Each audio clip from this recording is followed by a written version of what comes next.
Imagine this. You're in the middle of a storm, the wind howling, rain pouring, and darkness so thick you can barely see your hand in front of your face. That's how spiritual darkness feels. But what if I told you there's a way out? A way to not just survive, but thrive. Stick around, because today we're uncovering Martin Luther's unstoppable guide to overcoming spiritual darkness. Practical, timeless, and life-changing. Part 1. What is spiritual darkness? Spiritual darkness isn't just feeling sad or having a bad day.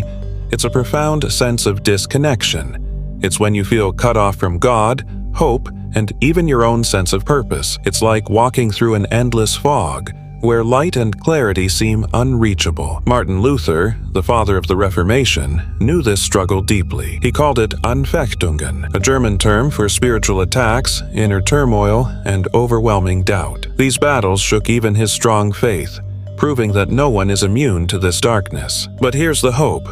If spiritual giants like Luther faced it and overcame, so can you. Part 2. Why does spiritual darkness happen?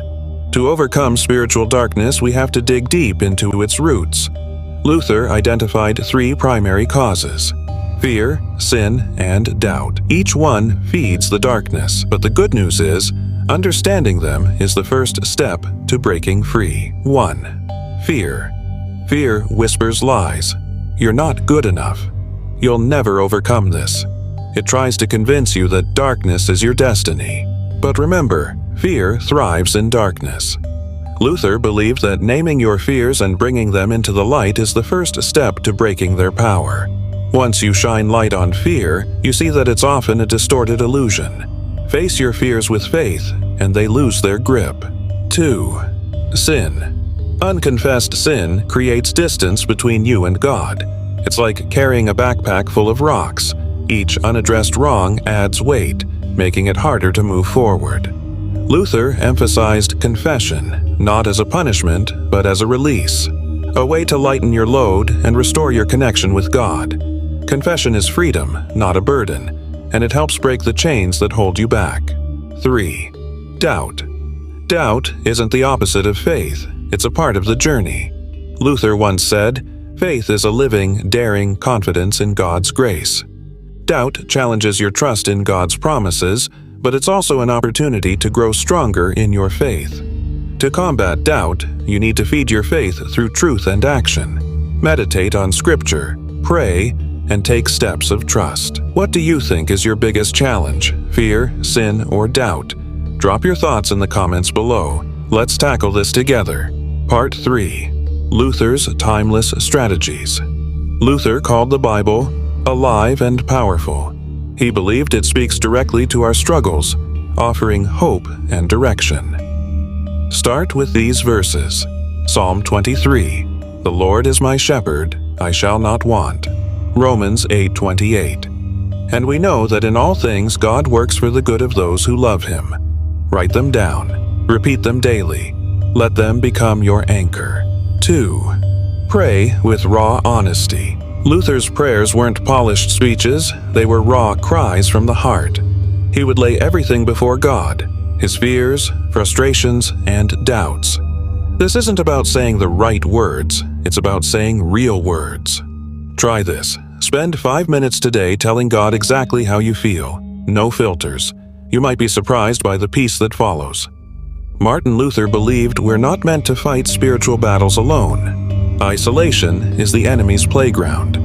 Find a group of like-minded people who can encourage, pray, and walk alongside you. Don't have a group yet? Start small. Reach out to a friend or join an online community. Even one connection can make a difference. Luther loved music, and he believed it had the power to lift the soul. One of his hymns, "A Mighty Fortress is Our God," became a rallying cry for courage and faith. Next time you feel overwhelmed, try singing your favorite hymn or worship song. Even if you're off-key, it's music to God's ears. Part 4. Daily Habits for Victory. Luther famously said, "I have so much to do that I shall spend the first 3 hours in prayer." Now, you don't have to pray for hours, but starting your day with God sets the tone. This is what you can do to get successful. 1. Gratitude. Write down 3 things you're thankful for. Scripture reading. Spend 5 to 10 minutes reading a passage. 3. Prayer. Commit your day to God. It's simple, but the impact is profound. At the end of the day, take 10 minutes to reflect. Ask yourself, what went well today? Where did I struggle? How can I grow tomorrow? This practice helps you process your day and enter rest with a clear mind and heart. Spiritual darkness thrives on lies. Combat this by declaring truth over yourself. Say it with me. I am not alone. God is with me. This darkness will not last. Say this every day, out loud. Words have power. The light will always win. Luther once said, "Even if I knew the world would end tomorrow, I would still plant my apple tree today." That's the kind of hope we're talking about. The unshakable belief that light will always overcome darkness.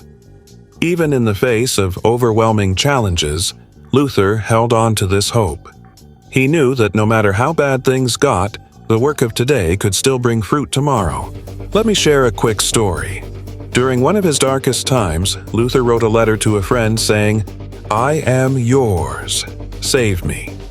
Luther was a spiritual giant, but even he experienced moments of deep despair. In his moment of darkness, he wasn't ashamed to ask for help. He understood that reaching out in times of struggle is not a sign of weakness, but one of strength. You don't have to go through this alone. Asking for help, whether from a friend, a mentor, or God himself, is an act of courage, not defeat. Now, it's your turn. Start with one of these steps today. Maybe it's immersing yourself in Scripture, even just for 5 minutes. Or perhaps it's praying with honesty, telling God exactly how you feel. Maybe it's something simple like singing a song of hope. Whatever it is, take a small step toward the light. Each step you take, no matter how small, brings you closer to the breakthrough you're seeking. If this video encouraged you, don't keep it to yourself. Like, share, and subscribe so that others can experience this hope and start their journey toward overcoming their battles as well. And hey, drop a comment below. What step are you taking today to overcome spiritual darkness? Let's cheer each other on, because together we can make it through. You are not alone. The light is stronger than the darkness.